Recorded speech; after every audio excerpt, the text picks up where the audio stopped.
Selamat datang kembali di Sadrina Evanalia. Kali ini kita langsung aja udah ada Albi Tama juga yang bakalan ngebahas soal MotoGP Aragon 2024.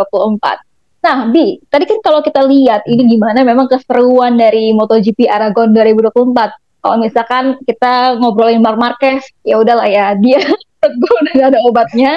Dan waktu kemarin memang dia jadi King of Sachsenring gitu ya. Dan kalau sekarang dia jadi King of Aragon gitu. Nah, yang menjadi highlight gue sebenarnya selama balapan ini bukan Marc Marquez ya, tapi Marc Marquez memang udah ngacir di depan dan gapnya itu antara Marc Marquez sama Jorge Martin lumayan jauh gitu. Tapi yang menarik lagi ini Bi menurut gue adalah si Pecco Bagnaia ya. Dari mana tadi startnya dia kurang bagus sampai akhirnya dia bisa berjuang gitu sampai dapat grip ya bannya sampai di sekitaran putaran lap ke-7. Ketika dia mau ngebalap atau overtake si Alex Marquez, aduh, dia malah crash gitu ya. Nah, itu dulu nih dari gue. Ini kalau menurut Albi seperti apa gitu keseluruhan dari balapan MotoGP Aragon? Oke, Drit, nih kalau bicara MotoGP Aragon sebenarnya keseruannya udah mulai kita rasain dari awal jalannya sesi free practice, free practice 2, sprint race, dan klimaksnya di hari ini. Di sini kita ngelihat prestasi luar biasa dari seorang Marc Marquez. Dia sapu bersih mulai dari sesi free practice. Yang pertama practice, lalu free practice 2, sprint race, dan dilanjutin ke balapan hari ini.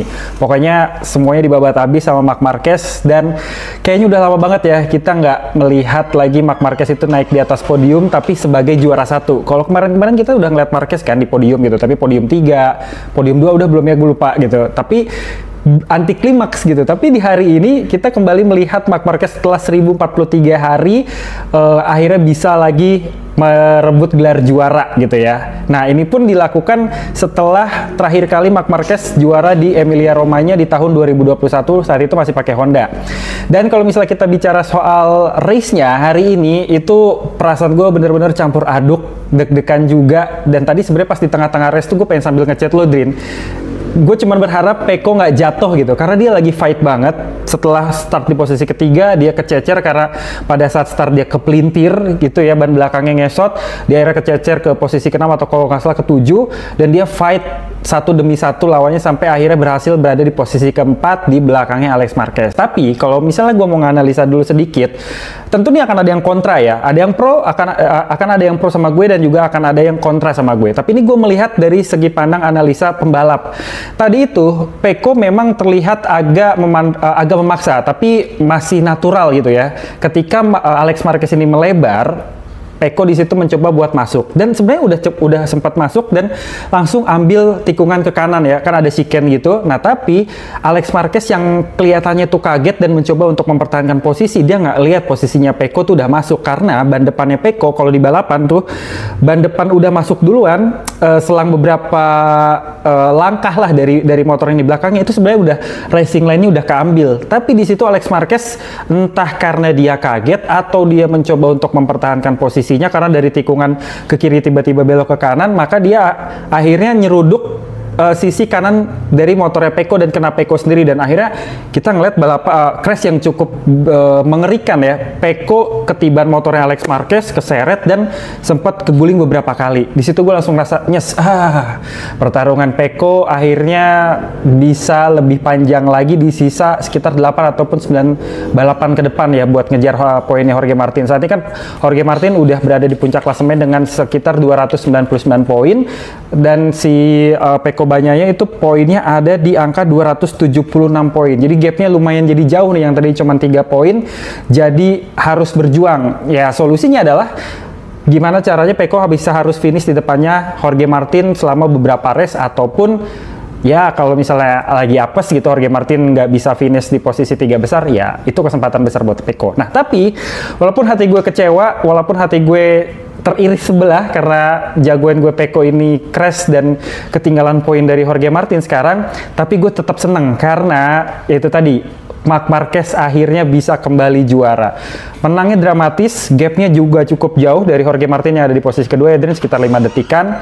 Dan gue ngerasa terharu gitu. Tadi pas dia finish itu dia pakai selebrasi yang udah lama nggak kita lihat, selebrasi kemenangannya seorang Marc Marquez kayak I am the king of Aragon Motorland gitu. Terus dia langsung nyamperin ke salah satu tribun khusus penggemar MM93 dan itu kayak udah lama banget nggak ngeliat momen kayak gitu, dan gue ngerasa bangga, terharu, dan cukup puas sih sama balapan hari ini. Walaupun ada beberapa banyak susul-susulan di beberapa putaran oleh pembalap-pembalap lain, tapi nggak bisa mengalihkan pandangan gue terhadap Marc Marquez yang lagi memimpin balapan gitu. Nah, bicara soal race Aragon juga, kita bicara sprint race kemarin, ini kayaknya balik lagi ke Pecco ya. Pecco juga mengalami banyak kepayahan ya, Drin ya. Mulai dari sprint race kemarin, dia nggak begitu bagus karena alasan treknya kotor, dia nggak bisa nyesuaiin ban depannya juga. Terus juga sampai-sampai motor Pecco yang adalah GP24 ini dikadalin sama motor-motor GP23 ya, entah itu punya Marc Marquez, punya Alex Marquez, dan juga dikadalin sama motor Yamaha-nya Fabio Quartararo yang selama ini kita lihat sejak 2-3 tahun terakhir melempem ya kan prestasi ataupun performanya. Jadi cukup campur aduk, cuman kemenangan Marquez mengobati luka dari perasaan gue yang kecewa karena Pecco kalah dan gak bisa menang di Aragon kali ini. Kira-kira begitu, Drin. Kalau lu gimana, Drin, memandang balapan hari ini, Drin? Kalau gue memandang balapan hari ini ada dua hal ya, ada dua momen yang memang bikin merinding, Bi. Yang pertama tadi soal crash-nya si bertabrakan gitu ya antara si baknya ya sama Alex Marquez, dan juga tadi sama kayak Albi soal bagaimana tadi si Marc Marquez finish gitu di MotoGP Aragon 2024. Nah, yang pertama, Pi, sebenarnya kalau misalkan kita lihat tadi ya Albi juga sudah sempat membahas sedikit soal crash-nya antara si baknya ya sama Alex Marquez. Alex Marquez memang sempat ngelebar dulu ya, sedikit lebar, kemudian ini race line-nya diambil sama si Pecco Bagnaia. Nah, pasti ini ya ada pro dan juga kontra, kemudian juga netizen-netizen sesama pendukung dari Bagnaia maupun fans Marquez gitu ya, ataupun Alex Marquez. Ini pasti saling tuding-tudingan gitu. Tapi kalau tadi kan Albi sudah berpendapat gitu ya, menganalisis soal bagaimana dari mindset atau POV pembalapnya gitu ya. Nah, ini Bi, dari Simon Peterson, jurnalis MotoGP, ini tadi juga sempat sudah mewawancarai beberapa pembalap gitu.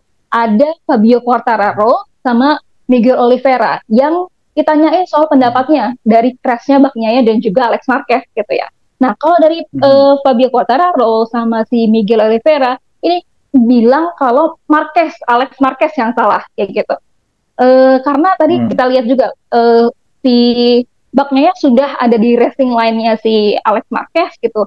Harusnya Alex Marquez jangan ngotot gitu untuk berada di racing line dia sampai akhirnya nabrak si Pecco gitu. Itu menurut dari Fabio Quartararo sama si Miguel Oliveira. Tapi beda lagi soal dari Jack Miller. Jack Miller ini berpendapat bahwa ya crash ini adalah memang ya insiden balapan aja gitu, insiden balapan yang normal-normal aja. Yang satu si Pecco Bagnaia ini kayak mengambil racing line-nya, terus si Alex Marquez ya yang berada di belakangnya yang nubruk gitu ya, atau nabrak si Pecco Bagnaia ini gitu. Tapi kalau dari tadi pengamat MotoGP ya, tadi ada Mas Joni Lunumulyo gitu, gue denger di Trans7 juga, dia bilang ini menyalahkan Alex Marquez.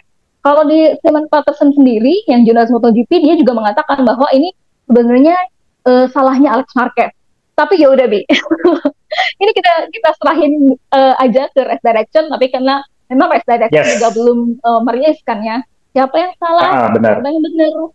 Yang pasti, yang alhamdulillahnya, ini si Pecco Bagnaia dan juga Alex Marquez ini bisa bangkit ya tadi kan, meskipun tadi crash-nya lumayan ngeri gitu ya, ketika si Pecco Bagnaia tuh ngeri ya, ngeri banget terusnya ya. Iya, betul.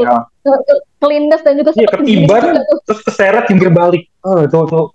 Ngeri banget, dan itu lagi high speed gitu kan. Betul, ngeri banget sih itu. Tadi gue juga sempat deg-degan gitu kan, bikin merinding juga.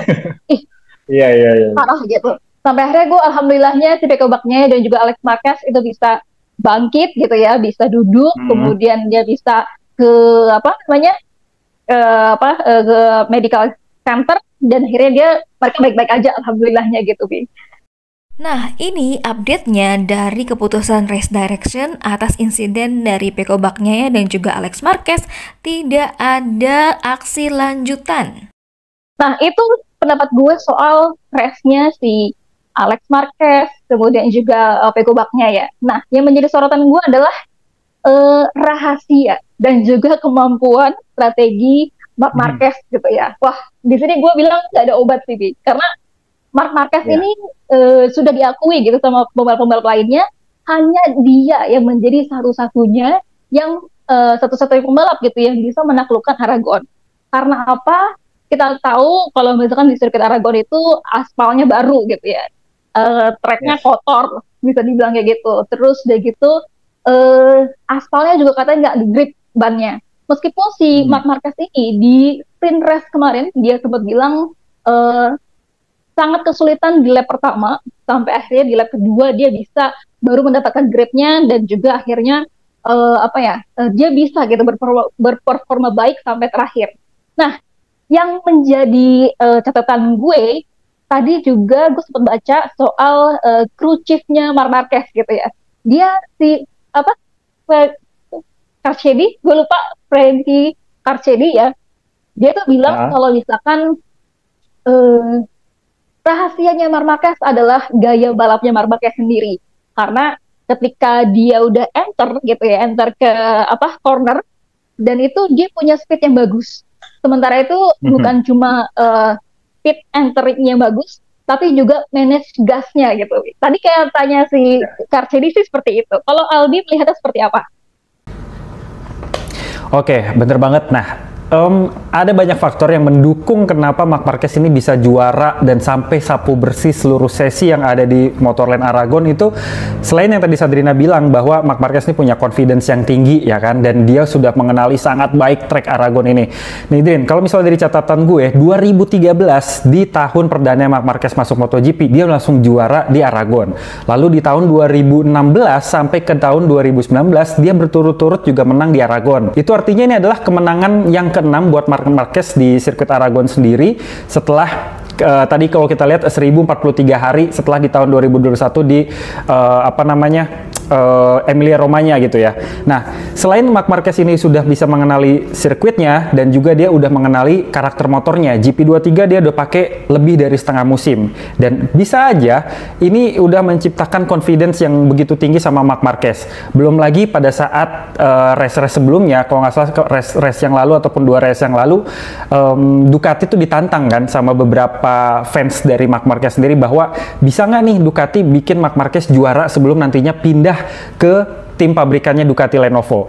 Nah, mungkin ini sudah dijawab karena pada saat menjelang race Aragon itu ada beberapa orang Ducati yang ketemu sama pihak dari Gresini. Nah, mungkin ini adalah untuk melakukan beberapa modifikasi, walaupun tidak mengubah mesin, tidak mengubah rangkaian bodi menjadi GP24, tapi ada beberapa hal yang di-upgrade gitu ya. Kan ini sangat lumrah terjadi di balapan MotoGP tahun-tahun sebelumnya. Jadi akan ada paket upgrade yang dilakukan oleh pihak tim pabrikan ke tim-tim satelit-satelitnya tergantung dengan biaya ataupun pesanan yang dibutuhkan kayak gitu. Nah, selain 3 hal tadi, konfidensial Marc Marquez dengan sirkuitnya, lalu juga Marc Marquez confidence dengan motornya, juga ada janji-janji dari Ducati yang mungkin saja dilunasi. Di sini juga bisa dilihat kematangan ataupun kesiapan Marc Marquez untuk menyambut tahun 2025. Ada rasa semangat yang mungkin timbul dari diri Marc Marquez karena sudah mendapatkan kontrak eksklusif dari Ducati. Ini menambah rasa semangatnya dia buat bisa memenuhi target-target daripada fansnya untuk menjuarai suatu seri balapan. Dan ini kalau gue memprediksi bukan cuma di Aragon aja ya peluang dia buat jadi juara 1, karena masih ada sisa sekitar 8 race lagi ke depan. Mungkin aja Marc Marquez ini bisa menjadi juara di salah satu ataupun di beberapa race tersebut gitu, bersaing sama Jorge Martin kah atau sama Pecco Bagnaia kah, walaupun gapnya agak jauh tapi ya buat ngejar runner up masih bisa buat seorang Marc Marquez. Nah, ditambah lagi prestasi Marc Marquez selama di Aragon ini juga sebenarnya dipantau sama si Pecco Bagnaia yang merupakan calon teammate-nya dia di Ducati Lenovo tahun 2025. Bahkan ada komentar dari Pecco Bagnaia bahwa Marc Marquez ini bawa motornya itu benar-benar smooth, dan bahkan ketika masuk tikungan dia bisa punya derajat kemiringan 3-5 derajat lebih miring dibandingin Pecco bawa motor gitu loh. Jadi artinya Marquez sudah benar-benar adaptasi, udah mengenali motornya secara maksimal, dan ini bikin kita ngeliat Marquez kayak waktu di Honda. Pada saat di Honda, kemiringan motornya Marc Marquez itu sampai ke 61 ataupun 62 derajat. Itu tuh miring banget sampai hampir nempel sama aspal, dan shouldersnya Marc Marquez itu biasanya langsung nyeret sama aspal gitu. Nah, di Ducati jarang banget ngelihat pembalap yang bisa kayak gitu selain Jorge Martin beberapa waktu terakhir. Tapi sekarang Marc Marquez sudah bisa melakukan hal yang sama seperti yang dilakukan sama si Jorge Martin. Jorge Martin kenapa bisa nempel ke bagian shoulders ya pada saat masuk tikungan? Itu karena badannya dia kecil dan ramping gitu ya. Jadi sangat mudah ketika dia merebahkan motor dan nempelin shouldersnya dia ke bagian aspal. Nah, sedangkan Marc Marquez tuh dari segi fisik ini sebenarnya lebih tinggi juga dari Jorge Martin dan lebih lebar gitu, lebih berisi. Tapi Marc Marquez bisa melakukan itu artinya ya itu tadi balik lagi, dia sudah mengenali motornya dengan baik, dia sudah bisa beradaptasi juga dengan baik dan siap untuk menyambut tahun 2025. Ya, pokoknya di Aragon ini nilai plus Marc Marquez itu banyak banget, mulai dari motor, fisiknya dia, kepercayaan diri dia, sampai ke sirkuitnya itu menunjang semua sama Marc Marquez buat dapetin gelar juara kali ini. Jadi bener-bener keren dah. Belum lagi atmosfernya ya, Drin, ini kan Spanyol gitu.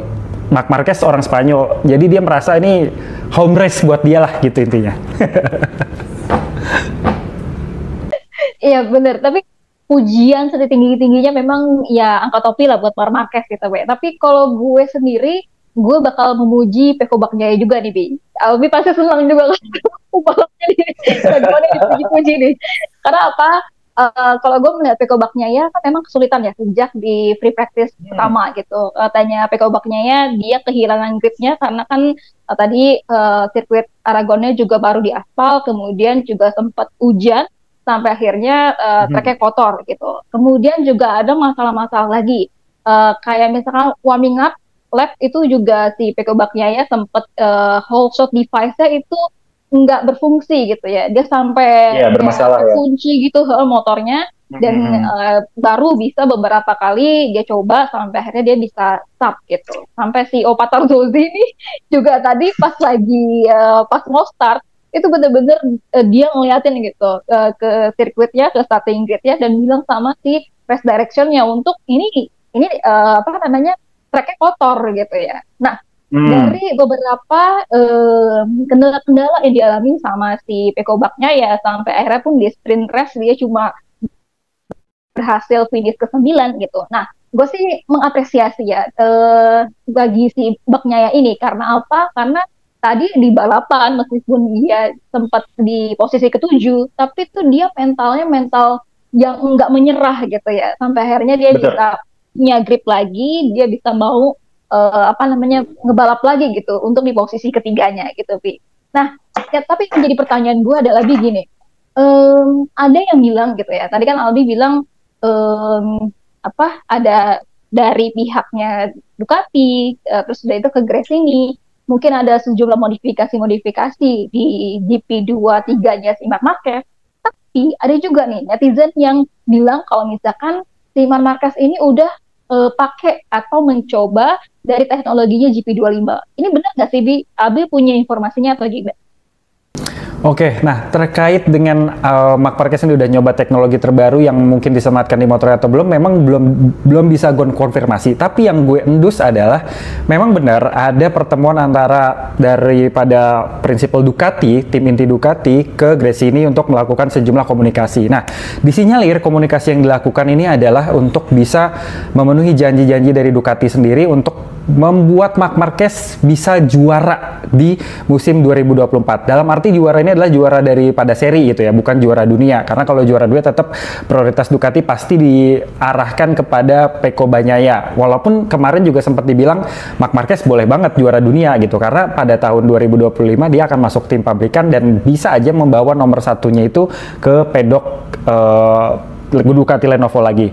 Nah, kemungkinan pertemuan-pertemuan yang dilakukan sama prinsipal Ducati ke Gresini adalah untuk melakukan persiapan itu. Apalagi Aragon ini jadi salah satu sirkuit favoritnya Marc Marquez. Udah gitu, ini adalah sirkuit Spanyol dan bisa dikatakan home race bagi Marc Marquez. Jadi ketika Marc Marquez juara di sana akan banyak banget momentum-momentum yang ya tadi kita udah lihat bareng gitu ya. Dia bisa ketemu sama fans yang begitu banyak, ada spot khusus untuk Marc Marquez dan dia nyamperin ke sana sampai sujud-sujud sebagai tanda syukur kalau fansnya masih setia sama Marc Marquez walaupun di beberapa tahun terakhir kita lihat Marc Marquez nggak punya prestasi yang begitu dikatakan cemerlang gitu ya, kalah sama prestasinya Pecco Bagnaia ataupun Jorge Martin dan bahkan Fabio Quartararo di tahun 2021. Nah, tapi bukan hal yang nggak mungkin Marc Marquez ini udah dikasih tahu bagaimana pengembangan motornya ini dilakukan di sisa akhir musim 2024.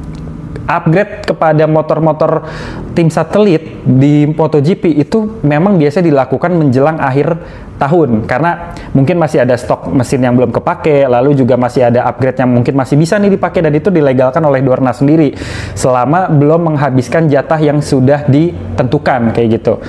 Jadi, walaupun gue belum bisa mengkonfirmasi terkait pertanyaan tadi Sadrina, tapi gue bisa melihat kayaknya memang ada perubahan signifikan yang dirasakan oleh Marc Marquez pada motornya gitu. Selain Marc Marquez sudah bisa adaptasi, motornya juga kayaknya mendukung banget. Dan ini bukan cuman kebetulan belaka gitu, Drin. Karena apa yang dilakukan sama Marc Marquez, apa yang dihasilkan sama Marc Marquez mulai dari sesi free practice sampai ke sesi race itu benar-benar berturut-turut. Jadi artinya performanya dari segi Marc Marquez dan juga dari segi motor itu emang ada peningkatan. Dia benar-benar apa ya, mempecundangi GP24 yang saat ini dipakai sama Pecco Bagnaia dan juga Jorge Martin. Bahkan tadi bisa dilihat jarak ataupun gap antara Marc Marquez sama Jorge Martin tuh 5 detik. Itu benar-benar nggak biasa banget dilihat di race-race sebelumnya gitu. Biasanya kan kita ngelihat kayak gitu, Pecco Bagnaia udah di depan, gapnya 5 detik ataupun berapa detik sama Jorge Martin, ataupun Jorge Martin udah di depan, gap sama motor-motor di belakangnya itu cukup jauh lebih dari 5 detik. Ini artinya ya memang benar ada perubahan signifikan.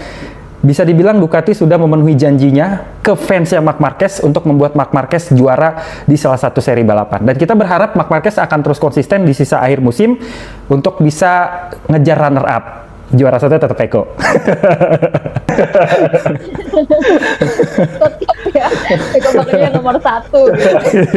Ditambah juga sebenarnya kalau kita lihat di sirkuit Aragon ini kan sirkuitnya bisa dibilang melawan arah jarum jam ya.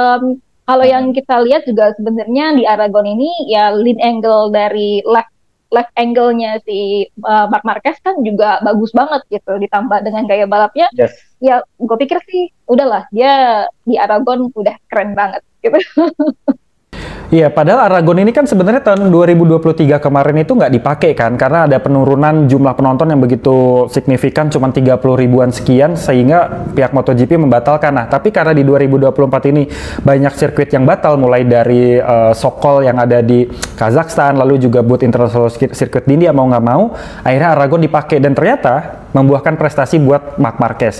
Aragon sebenarnya sirkuit yang nggak disukain sama Fabio Quartararo, tapi kemarin kita lihat Fabio cukup fight yang lawan Pecco Bagnaia sama GP24 dan juga M1 nih gitu. Tapi ya di race kali ini Fabio crash dan bener-bener Aragon apes buat Fabio buat kesekian kalinya.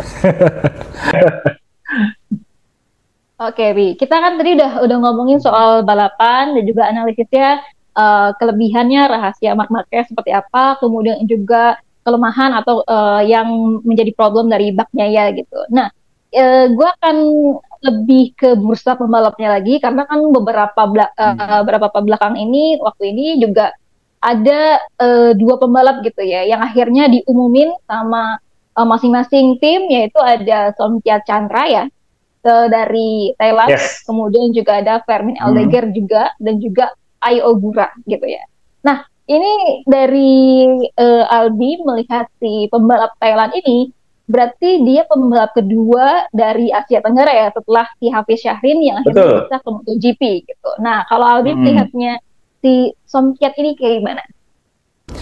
Oke, Somkya Chandra ini bener kata Sadrina, dia adalah pembalap kedua asal Asia Tenggara yang akhirnya bisa masuk ke kelas MotoGP, sekaligus pembalap Thailand pertama yang berhasil tembus ke MotoGP. Kita berharap Mario Suryo Aji juga suatu saat akan di posisi seperti mantan kedua mantan rekan setimnya itu ya, dari Honda Team Asia, Ai Ogura dan juga Somkiat Chantra.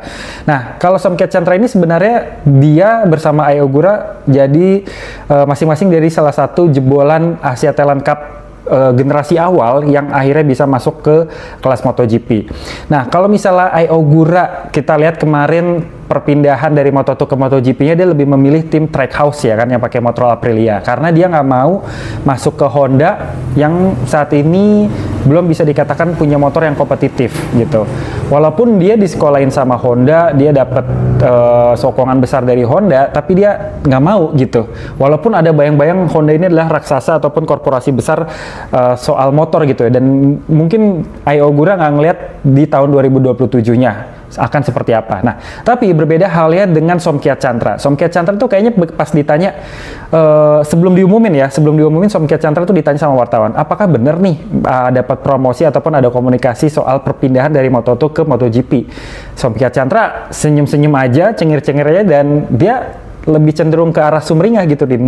Dia bilang, ya memang benar ada komunikasi ke arah sana, tapi hasilnya lihat seperti apa gitu. Jadi, gue melihat Somkiat Chantra tuh tidak terlalu memperhatikan yang namanya motor yang akan dia pakai di tahun 2025 besok, khususnya RC213V ya kan, yang saat ini masih dalam proses pengembangan, proses perbaikan performa habis-habisan dilakukan sama HRC, dan bagi Somkiat Chantra, kayaknya masuk ke MotoGP aja dulu itu udah sebuah prestasi buat dirinya sendiri dan juga buat negaranya. Nggak peduli dia pakai motornya nanti akan bisa bersaing atau nggak, tapi yang penting dia bisa membanggakan dulu negaranya, membanggakan dulu dirinya, dan bisa beradaptasi lebih cepat untuk masuk ke MotoGP gitu. Dan pada akhirnya nanti kan dia mungkin di 2 tahun pertama ini akan pakai spek yang hampir mirip dengan yang dipakai sama Takaki Nakagami tahun ini dan juga tahun kemarin. Karena perubahan besar-besarnya baru dilakukan di tahun 2027. Jadi selama 2025 sampai dengan 2026 dia mungkin akan adaptasi penuh dengan pengembangan yang akan dilakukan sama Alex Espargaro, Takaki Nakagami dan juga Stefan Bradl. Nah, kalau misalnya kita ngelihat prestasinya Somkiat Chantra, sebenarnya kalau dibandingin sama Ai Ogura di kelas Moto2 tidak sebersinar Ai Ogura, tapi Somkiat Chantra tetap punya kans yang bagus karena beberapa kali seperti yang kita tahu Somkiat Chantra ini punya performa yang bagus, sempat podium beberapa kali, dan kalau gue melihat dari catatannya di tahun 2023 Ai Ogura ini berhasil masuk ke klasemen ke-6, peringkat ke-6 gitu. Itu angka yang angka yang bagus, di mana Honda Team Asia sendiri beberapa tahun yang lalu nggak pernah dapetin posisi 10 besar. Nah, sedangkan Ai Ogura dan juga Somkiat Chantra mulai tahun 2022 ini punya prestasi yang bagus, di mana Ai Ogura di tahun 2022 dia jadi runner up, sedangkan Somkiat Chantra pada saat itu posisi ke-10 untuk klasemen. Dan Somkiat Chantra kalau misalnya bisa diingat Sadrian di tahun 2022 pas MotoGP pertama kali dilakukan di Indonesia di Mandalika, dia berhasil nyabet juara 1. Walaupun bukan home race, tapi atmosfer Asia Tenggara katanya bisa bikin dia menang dan juga juara di balapan Mandalika gitu. Nah, di tahun 2024 ini Somkiat Chantra sekarang berada di posisi yang memang belum bisa dibilang begitu bagus, ada di posisi ke-7, tapi perlahan-lahan dia mungkin bisa merangkak naik ya, walaupun nggak akan sampai ke 3 besar, tapi setidaknya untuk bisa mencapai ke 5 besar ini masih ada harapan buat Somkiat Chantra. Jadi ketika dia masuk ke LCR nanti, ini jadi sesuatu yang membanggakan dirinya dan juga Thailand karena menjadi pembalap pertama untuk bisa masuk ke kelas MotoGP. Kalau misalnya dia nggak ambil kesempatan ini sekarang, siapa tahu ini disusul sama Mario Suryo Aji yang mungkin tahun depan bisa lebih matang gitu dan berlomba sama Somkiat Chantra siapa nih yang lebih layak ataupun lebih bisa untuk masuk ke kelas MotoGP. Kira-kira gitu sih, Rin. Nah, soal Ai Ogura sendiri kan setelah resmi kemarin diumumkan, gue melihat Ai Ogura akan dapat performa yang jauh lebih baik dibandingkan Somkiat Chantra. Ini berbicara soal motor yang dipakai. Dia akan dapat motor Aprilia yang saat ini bisa dibilang kondisinya ya papan tengah lah. Sering juara banget juga enggak, tapi anjlok banget juga enggak.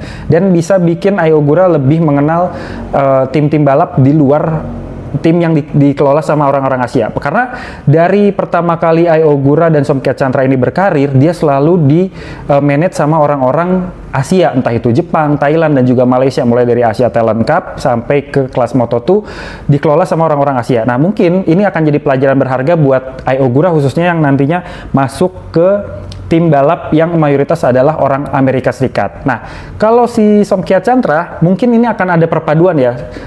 Karena kan Cecchinelli itu orang Italia ya, kalau nggak salah orang Italia di LCR, dan beberapa punggawa-punggawanya itu adalah orang Jepang, salah satunya kan Hiroshi Aoyama dan lain sebagainya. Nah, mungkin secara komunikasi dia akan lebih nyaman, tapi akan ada perpaduan antara berbagai macam negara yang dia harus terima yang mana gitu. Kira-kira tantangan bagi masing-masingnya kira-kira seperti itu sih, baik Somkia Chantra ataupun buat Ai Ogura sendiri. Ya kita harapin yang terbaik lah buat keduanya gitu.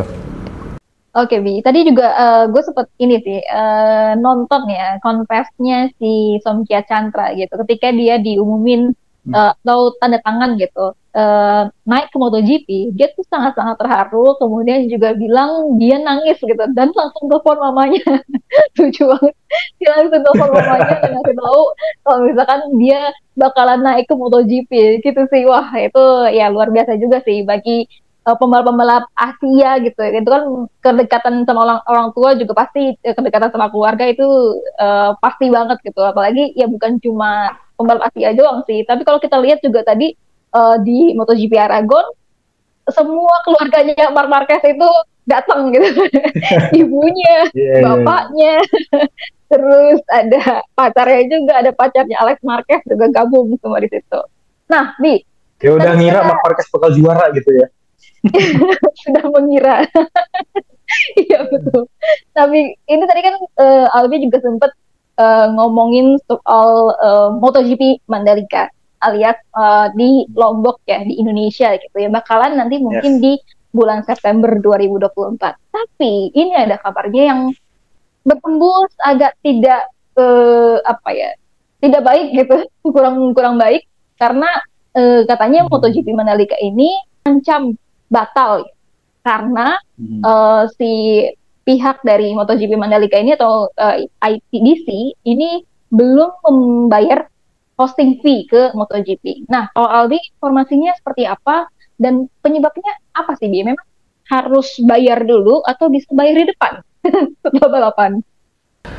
Oke, Drin, terkait dengan hosting fee yang lagi rame, yang katanya mengancam keberlangsungan MotoGP di tahun 2024 jadi digelar atau enggak, ini emang jadi kekhawatiran kita semua ya sebagai fans MotoGP yang ada di Indonesia, dan juga tentunya bagi orang-orang yang udah booking tiket, baik itu tiket pesawat, tiket MotoGP, sampai ke booking penginapan di sana jauh-jauh hari gitu. Karena kalau misalnya nggak dari 2 atau 3 bulan sebelumnya itu kita nggak bakal kebagian, dan harganya mungkin kalau kebagian udah tinggi banget gitu kan. Kalau misalnya kita berangkat ke Mandalika, dan kalau misalnya Sadrina udah pengalaman kan di Sepang katanya lebih terjangkau gitu ya soal harga. Nah, soal hosting fee ini sebenarnya jadi problem dari beberapa negara-negara berkembang ya, khususnya yang baru-baru ini jadi hosting ataupun tuan rumah penyelenggaraan MotoGP. Nggak usah jauh-jauh, kita berkaca sama yang namanya Booth International Circuit di India, di mana India itu udah deket-deket hari ternyata harus dibatalkan karena pemerintah ataupun penyelenggaranya tidak bisa membayarkan hosting fee untuk penyelenggaraan MotoGP. Nah, bagaimana dengan Indonesia? Memang isu ini muncul seminggu terakhir ini gitu, bukan dari jauh-jauh hari, dan khawatirnya isu ini bisa mengganggu keyakinan masyarakat untuk keberlangsungan MotoGP di tahun 2024 dan bahkan seterusnya. Nah, Indonesia ini diharuskan membayar hosting fee sebesar 231 miliar rupiah di musim 2024 ini, Drin. Tapi kalau misalnya kita kembali melihat klausul ataupun perjanjian antara Dorna Sport dengan penyelenggara MotoGP, baik itu pemerintah pusat, MGPA, dan lain sebagainya, untuk komitmen penyelenggaraan sendiri dilakukan selama 10 tahun, terhitung dari tahun 2021 sampai ke tahun 2031. Nah, sekarang ini kalau untuk MotoGP-nya sendiri masuk tahun ketiga ya, setelah pertama kali kita nonton di sana bareng-bareng tahun 2022, 2023, dan ini tahun 2024, itu artinya benar penyelenggaraan ketiga MotoGP di Mandalika.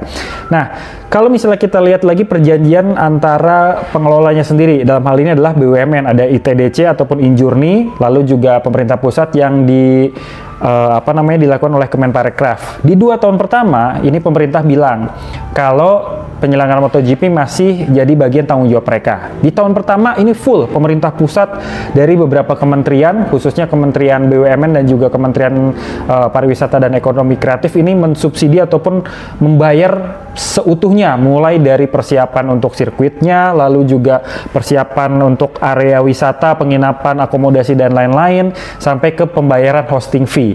Nah, di tahun 2023 pembayaran hosting fee ini disubsidi, jadi sekitar separuhnya lah dilakukan sama pemerintah pusat lewat Kemenparekraf sekitar 78 miliar rupiah. Nah, harapannya di tahun 2024 ini itu pemerintah provinsi Nusa Tenggara Barat dengan beberapa Pemda mulai dari kabupaten kota yang ada di Nusa Tenggara Barat yang menjadi penunjang dan juga merasakan efek ataupun dampak dari penyelenggaraan MotoGP-nya sendiri, ini diharapkan udah bisa membayar full. Tapi lagi-lagi pihak dari Pemprov dan juga sejumlah Pemda ini masih belum sanggup ataupun belum mampu. Ada beberapa halnya, alasannya gitu, Drin.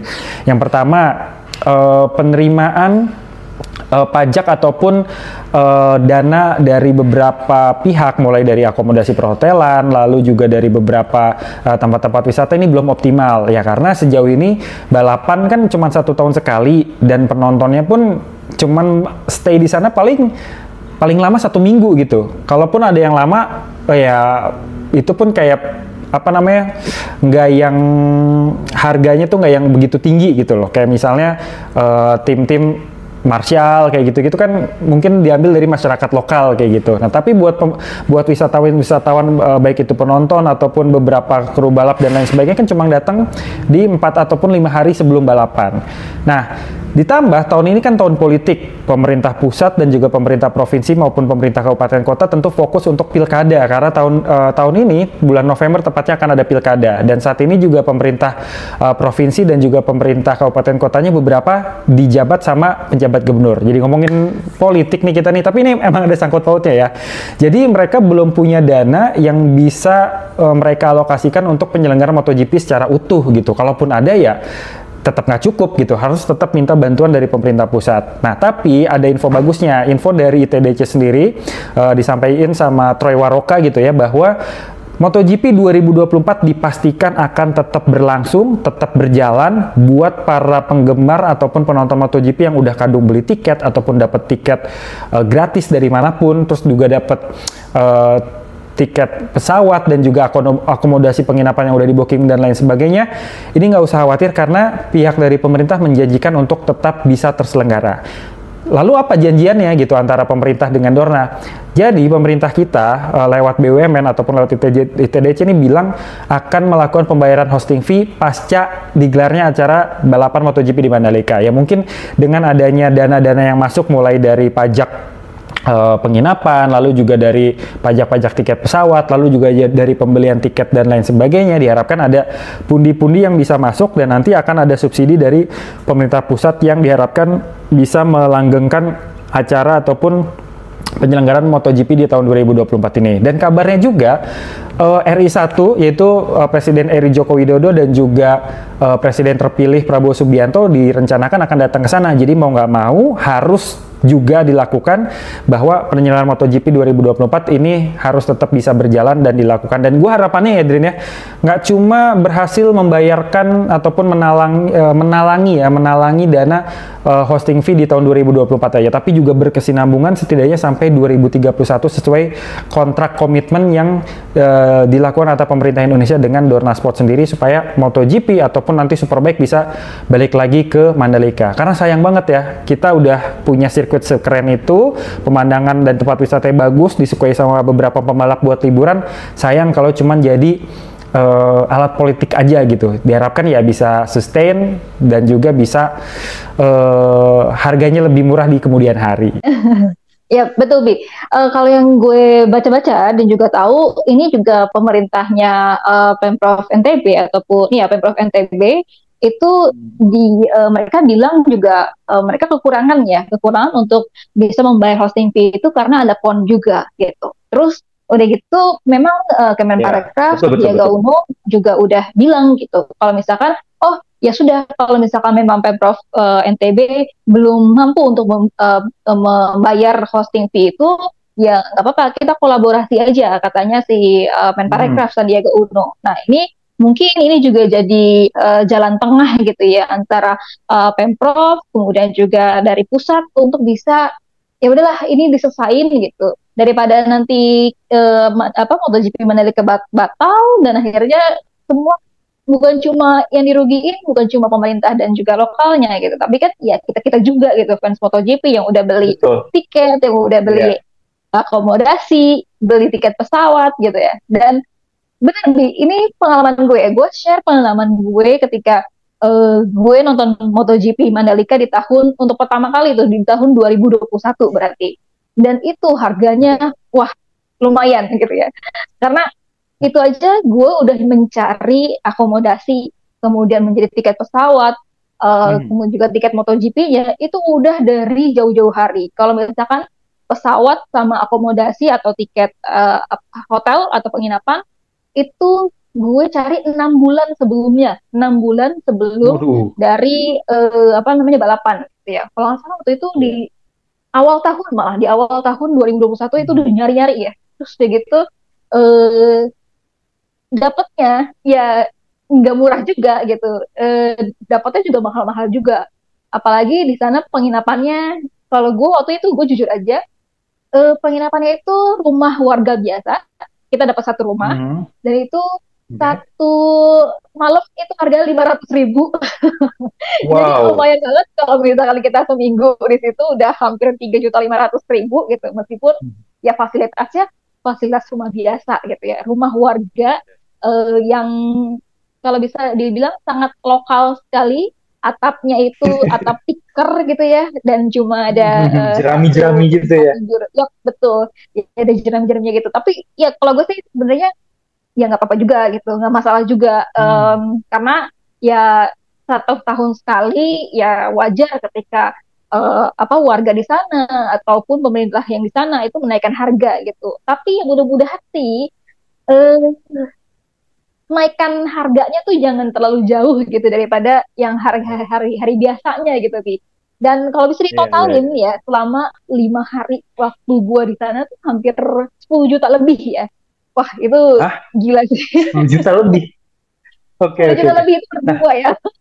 10 juta lebih oke. berdua karena tiket MotoGP Mandalikanya saat itu memang belum ada diskon yang 50%, belum ada. Kalau di MotoGP Mandalika 2024 ini ada tuh diskon 50% gitu ya, dari 2.500.000 sampai akhirnya jadi 1.250.000 gitu. Kalau waktu dulu gue nggak ada, jadi tetap sekitar 2 juta 400 gitu ya. Meskipun awal 2.500.000 dapat diskonnya tuh sekitar 10%, ya sekitar 2.400.000 itu baru satu tiket. Tiketnya itu di main grandstand ya, yang di premium A gitu. Hmm. Nah, kalau misalkan kita bandingin gitu ya, Pi, sama yang di Sepang, wah itu mah jauh Oke. banget gitu. Di Sepang itu mm, berapa ya? 6 juta ya, 6 juta itu udah bisa nonton MotoGP, udah bisa kemana-mana selama seminggu gitu ya, itu berdua loh. Itu Oke. gapnya lumayan jauh sih soal apa namanya 10 juta harga-harga. untuk 5 hari versus 6 juta untuk satu minggu gitu ya. Ih, jauh Betul, banget betul, gapnya. betul. Jauh banget memang. Tapi plusnya ya, plusnya di Mandalika itu memang apa namanya pantainya, lautnya, terus udah gitu Bukit Miresenya, wah itu keren banget sih. Dan nggak ada Satu yang negaranya, nggak perlu pakai paspor ya kan. eh, nggak ada ini sih, nggak ada pungutan liar juga sih di sana, gitu Bi. Itu sih, kalau gue sih gue pengen Oke. banget ya nanti ke Mandalika lagi, tapi nanti kita lihat bakal bisa ke Mandalika lagi apa Ya, enggak. berdoa aja siapa kira-kira yang mau ngajak ataupun sponsorin boleh nih after race disponsorin ini. Jadi gini ya. Oke, Bi. Itu tadi soal MotoGP Mandalika. Kita berharapnya yang terbaik buat MotoGP Mandalika Amin. di September nanti gitu. Nah, sekarang kita ngobrolin soal next round-nya di Misano gitu ya. Di tanggal Oke. 8 September 2024 di Misano di Italia. Gue udah tahu nih prediksinya Albi siapa yang bakal jadi juara.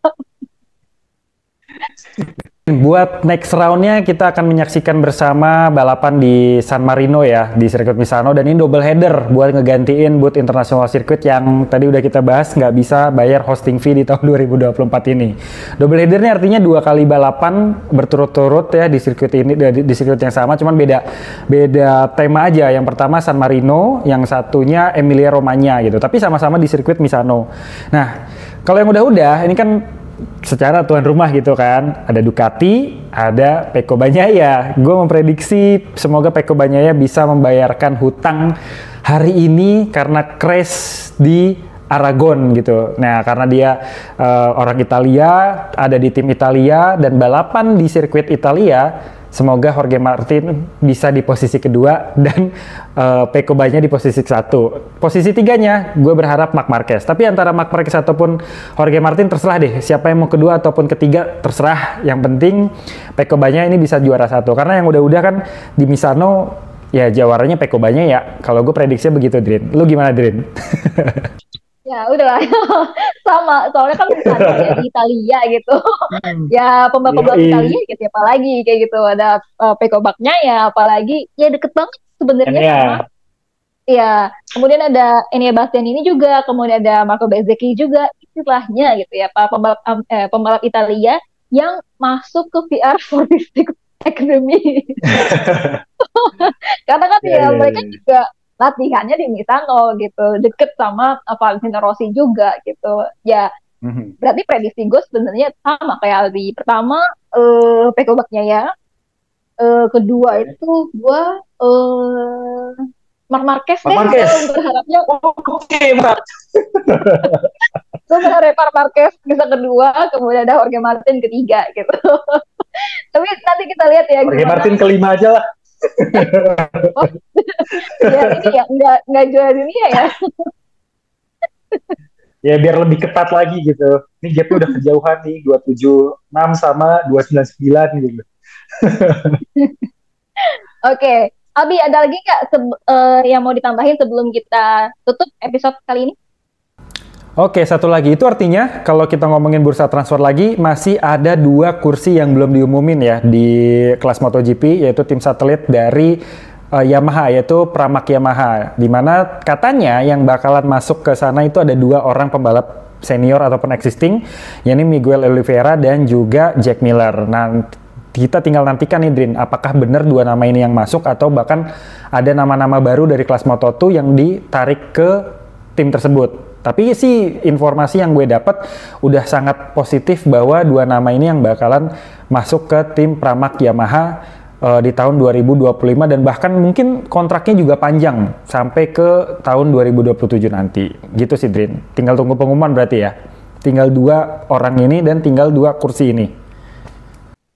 Tapi kenapa Bi jadinya Miguel Oliveira sama yang satu lagi siapa, Jack Miller ya? Yang bakalan ke Pramac Yamaha. Karena kalau misalnya kita ngambil pembalap baru dari kelas Moto2, akan sangat kesulitan mereka buat adaptasi dengan motor yang saat ini masih dikembangkan. Jadi proyeknya dari Yamaha sendiri, kalau yang gue dengar adalah memang melanjutkan proyek Fabio Quartararo dan juga Alex Rins, di mana Alex Rins ini kan tipe pengembang, sedangkan Fabio Quartararo sebenarnya tipe penikmat aja.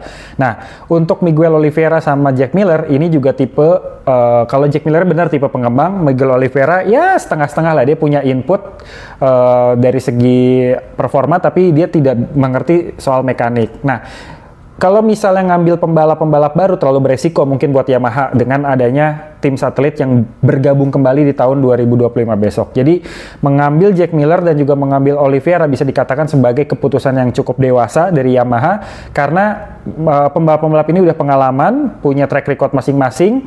Yang satu pernah di KTM dan juga Aprilia, yang satunya pernah di Ducati dan juga di KTM. Tentu akan banyak banget input yang bisa diberikan kepada pihak Yamaha. Nah, apakah nanti di tahun 2027 Yamaha akan tetap menggunakan mesin inline 4 ataukah dengan hadirnya pembalap-pembalap di tim satelit yang biasa pakai mesin V4 ini bakal bisa membujuk Yamaha untuk udah deh ganti mesin V4 aja, samain kayak Honda, samain kayak Ducati dan juga Aprilia serta KTM yang saat ini semuanya pakai V4. Gitu sih, Drin. Oke. Nah, Mudah-mudahan aja nanti ada kedepannya pengumuman resmi dari Pramac Yamaha siapa yang bakal menempati kedua posisi itu ya, Pi ya. Nah, begitu dulu untuk episode kali ini ngobrol-ngobrol bersama Albi. Nanti kita akan kembali lagi di After Race di San Marino GP ya di tanggal 8 September 2024. Oke, terima kasih Albi untuk hari ini. Sampai jumpa. Sampai jumpa Sabrina dan juga teman-teman penonton After Race. See you.